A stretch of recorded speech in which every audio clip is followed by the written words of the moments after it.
গ্রামগঞ্জের গলি থেকে কুকুর ধরে এনে জবাই, এরপর তা খাসির মাংস বলে বাজারে বিক্রি করা। ঘটনা জানাজানি হলে এলাকা জুড়ে সৃষ্টি হয় উত্তেজনার। এরপর এলাকাবাসীর তোপের মুখে পালিয়ে যায় কসাই এমতাজুল এবং তার সহযোগী দুলু মৌলভী। 15 ফেব্রুয়ারি সকালে নওগাঁর দামইরহাট উপজেলার মঙ্গলবাড়ি বাজারে ঘটে এই ঘটনা। কুকুরটা পালতেন? হ্যাঁ, তো কখন থেকে কুকুরটা নাই দেখতেছেন?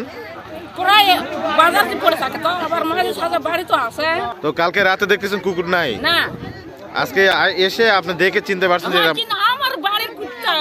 ঘটনাস্থল থেকে 25 কেজি কুকুরের মাংস এবং জবাইকৃত কুকুরের চামড়া এবং মাথা উদ্ধার করেছে পুলিশ। স্থানীয় প্রত্যক্ষদর্শী এবং থানা পুলিশ সূত্রে জানা গেছে, নিয়মিতই বাড়ি থেকে মাংস এনে বাজারে বিক্রি করতেন অভিযুক্ত এমতাজুল। 15 ফেব্রুয়ারি সকালে তার বাড়িতে কুকুর ধরে জবাই করার দৃশ্যটি নজরে আসে স্থানীয়দের। পরে তা বাজারে ছড়িয়ে পড়লে অল্প সময়েই সেখানে ভিড় জমায় শত শত নারী পুরুষ। এক পর্যায়ে দোকান এবং মাংস ফেলে পালিয়ে যায় অভিযুক্তরা। চামড়া পরে আছে, কাল্লা পরে আছে। বাবার জিজ্ঞেস করলাম যে কি এগুলা, কি এটা তুমি কিভাবে করতে পারলে এলা?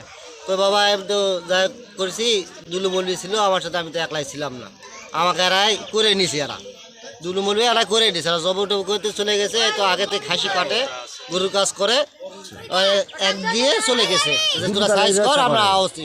মোবাইলে জানতে পারলাম যে এই এলাকায় একটা কুকুর জবাই হয়েছে মানুষকে খাওয়ানোর উদ্দেশ্যে।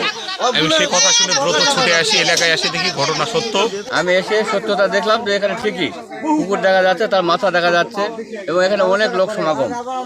অভিযুক্তদের বিরুদ্ধে আইনগত ব্যবস্থা নেওয়ার প্রক্রিয়া চলমান রয়েছে বলে জানিয়েছেন সেখানকার পুলিশ।